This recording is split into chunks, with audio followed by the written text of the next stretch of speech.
What is up, McManus MMA fam? I apologize for the terrible mic quality today. We are home for spring break, so we're recording this on a laptop with really bad microphone. But I just finished watching UFC Fight Night, Josh Emmett versus Kevin Vallejos. So I'm going to go through the entire card, starting from the top, going to the bottom, breaking down my thoughts and opinions on everything. And this was a pretty solid fight night. We had some absolute wars on here. But first, let's talk about this main event of Josh Emmett and Kevin Vallejos. I think these strike numbers might be wrong. I don't think he landed a single strike during this entire fight.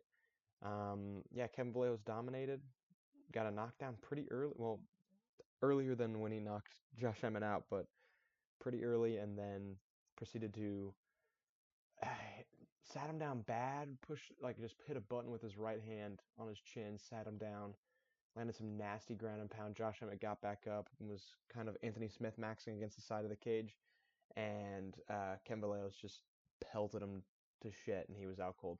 Herb Dean, classic Herb Dean, just letting him get hit a million times before he called it. But the thing that made this the most memorable was right before the fight started. My brother looked at the betting lines, and he goes, "Place $10, win 55 on Josh Emmett money line. I like those odds." And 3 minutes later, he is $10 poorer. Yeah, Kevin Vallejos absolutely dominated Josh Emmett.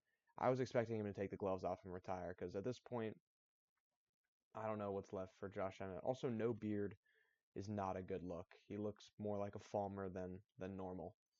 Um, yeah, absolute Kevin Vallejos mini Taporia. Dude, his movement is exactly like Taporia, especially his like high tight guard. It's the exact same. It's crazy. Mini Taporia, bro. Excited to see what this dude's got next. Um, yeah, this was a fight that happened. Um, it wasn't very entertaining. Amanda Lemos dominated on the feet, and Gillian Robertson was able to get takedowns and hold on top of her. And that was really about it. And Amanda Lemos almost had an armbar, I think, in round two. It was.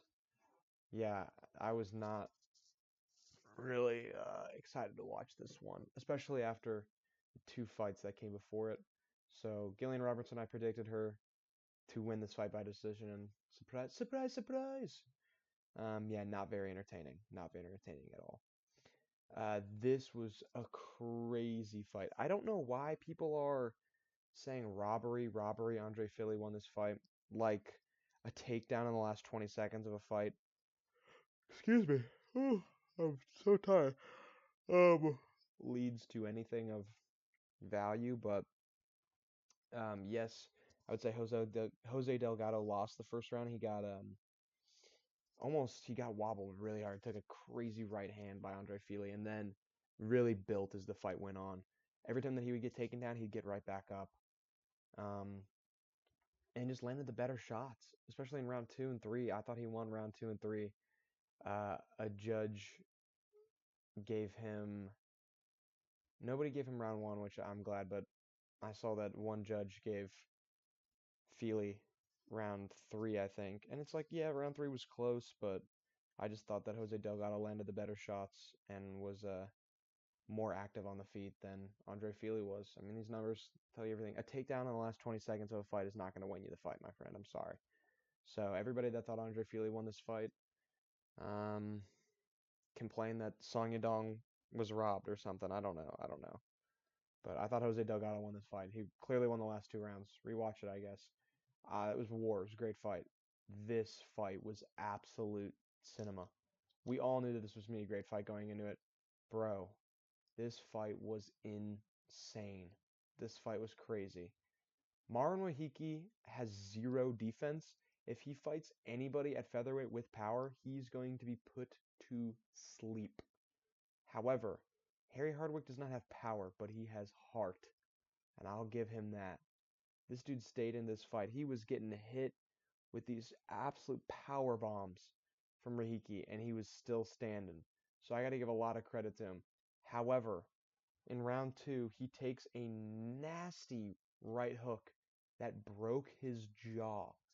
There's a photo of it you can find, like of the freeze frame, where you see his jaw clearly popping out of place. due to this shot, and they threw the towel in between rounds. And I would have loved to see that in the corner. However, we got cut right to a TurboTax ad. I had so many problems with Paramount during this. I think everybody did. I'm getting really, really sick of Paramount, man. I'm getting really sick and tired of this. Um, and I really wish, especially during the main card, that we could just get the corner cam. I think it would have been absolutely necessary to hear Harry Hardwick's corner talk about what happened. But Marvin Rahiki just is an absolute animal. Again, if he fights anybody who can take advantage of his zero defense, he's gonna get put to bed. But yeah, man, this was a crazy fight. I really wish that we got to see 3 rounds of this because this would have been absolute cinema. And I predicted Marvin Rahiki by KO TKO. However, this was more of a doctor's stoppage. Excuse me, I'm so tired. This was more of like a doctor's stoppage, um, or a throw the towel in. But I'm happy with my predictions. My predictions on the main card were almost spot on. Except I predicted Delgado by KO TKO. This one though, oh my God. Omar Sy, when somebody defends his takedown, he just forgets how to fight and forgets how to do anything and taps to a guillotine the second it is in. So, yeah, bro, he looked terrible. Um, awesome, man. This was really great. I picked Omar Sy to win this because Kutelaba is such an inconsistent fighter, and he proves me right again. Just being inconsistent, just losing all these fights, then winning this one. It's like, okay, awesome, man. Yeah, I mean these numbers. He just missed. He couldn't get a takedown in once, and then he just gave up. He Derek Lewis maxed and forgot how to fight and crossed his eyes and got guillotined. So yeah, that sucks. This, however, um, I'm very torn on this one, man, because I picked Bruno Silva to win by KO TKO. Charles Johnson came out there for battle, and I don't know if he totally won this fight, man. I'm gonna be honest. So I missed this fight live, and I had to rewatch this in between these, top fights here, in between those fights. And I thought Bruno Silva won this fight. I thought that he just landed the better shots. I know he landed less, but I thought that he landed the better of the shots. I thought that he just looked quicker. I could be wrong. They didn't take any points away from the penis attacks, but if they would have, then I would have understood a little bit more. But I thought this was obviously it was a split decision. It was a very close fight, but I thought that Bruno Silva might have won this fight. But Charles Johnson, hey man, coming back. This was a great comeback win, man. I'm happy for the dude. I like Charles Johnson, but I kind of thought Bruno Silva won this fight.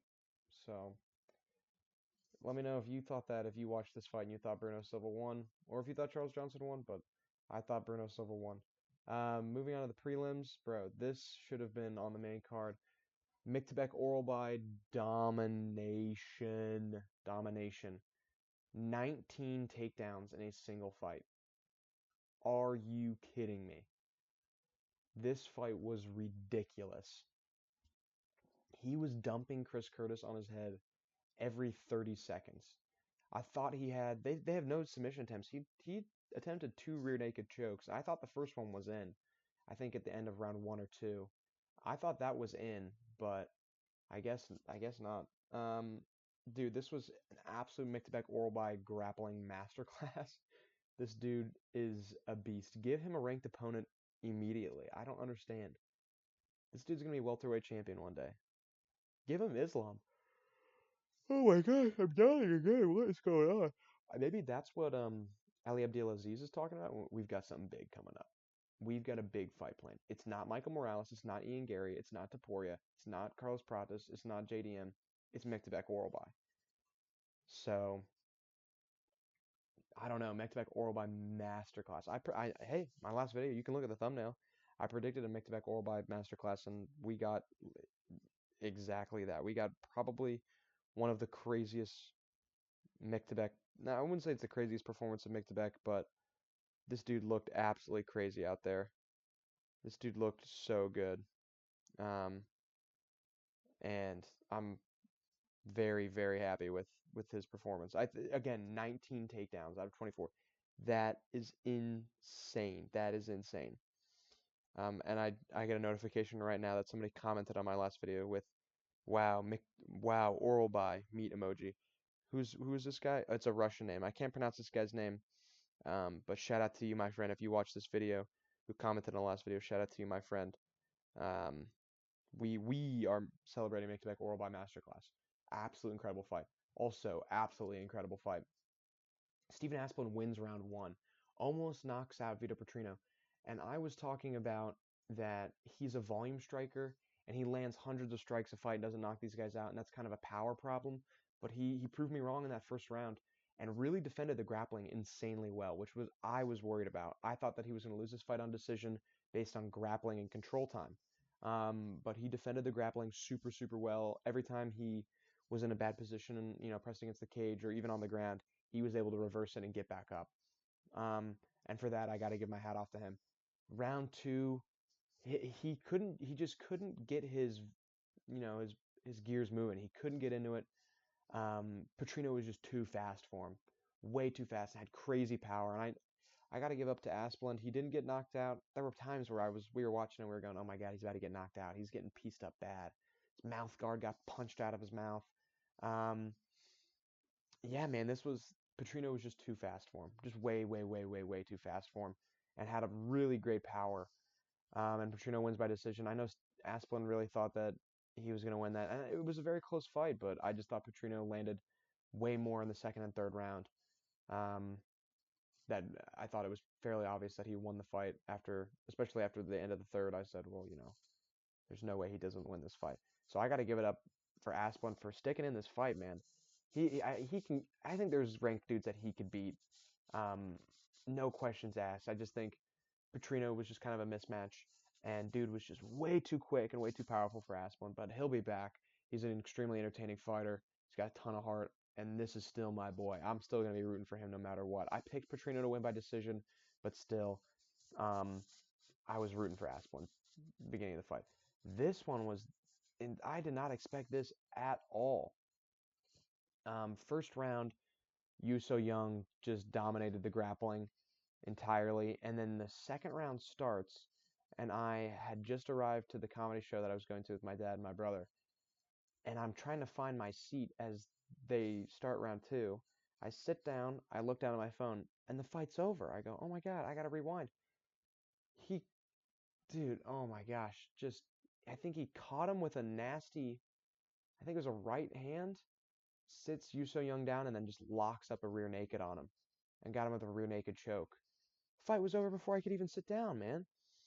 Um, I need to go back and rewatch this because, again, I sat down and the fucking fight was over. So I was like, oh God damn it. But Elijah Smith by submission was not on my scorecard. I thought he was going to slime hit Yuso Young out. But another crazy finish, and the finish before this fight we're about to get to, this was a this was a pretty damn good card. I'm not even gonna lie. I'm not even gonna lie to you. I think this was a really good card. But Elijah Smith by submission. I had him by KO, but hey man, I still picked him to win. This is crazy. This fight, holy shit. This fight was insane. This fight was crazy. Um, round one, both these dudes were just finding their footing and blasting at each other. They were fighting in a phone box. They really were. They were going for takedowns. If they didn't get the takedown, they'd stand right back up and just heavy shots. I thought Manuel Sosa was honestly on his way to maybe losing the fight into the third round. Um, Again, both these dudes were just blasting each other. And Sosa lands this, I think it's a left hand, like 4 times in a row. That's really hurting Balaji. And he grabs his hand and just pops him with it again and flatlines him. The end of the third round. Oh my God. Crazy fight. This fight was absolute peak. This fight was insane. I cannot praise this enough. Both these dudes were out there just scrapping for hell. And Manolo Sosa just went out there ready to kill Balaji. So huge hats off to Manolo Sosa because he went out there for war. And hats off to Balaji for not, getting folded after the first knockdown, I think in the first round. Um, yeah, this was wild. This was a wild fight. huge, huge, crazy KO. Please rewatch this fight. Um, Eric Anders, Brad Tavares. I had Eric Anders by decision. Both these dudes got gassed. Both these dudes got gassed. They were fighting like crazy in the beginning. Brad Tavares almost knocks Eric Anders out. Eric Anders almost knocks Brad Tavares out at the beginning. Then they knock out, and Eric Anders just kind of grapple smudges his way to a victory. Um, yeah, man, I don't know what to say. I picked Eric Anders to win this fight. He wins the fight. Very early on, this fight was very entertaining. Then kind of turned into a grappling smudge match. Not as fun. Not as fun. But first and first half of the second round were absolutely awesome. So this fight, bro, I was getting ready to leave. Yes, she landed nothing. What does she do? Genuinely, what does she do? Beatriz Mosqueda, you've gained a fan, my friend. You've gained a fan. She is a killer. She is a killer. She goes out there and mocks Rendon on the feet, rocks her on the feet, sits her down, gets on top of her, goes for a ground and pound TKO. Can't get it? Sweet. I'll just take you down and I'm going to submit you. This was crazy. I was walking downstairs. Fight starts. I go, I got time to go downstairs. I grab my glass of water. I walk downstairs. Fight's over. Oh my God. Fight's over. B. Mosqueda. Beatriz Mosqueda. She is an absolute killer. I'll be rooting for you for every one of your fights. Um, I feel like that kid at Minecon asking Dantino a question. Will you come to my house?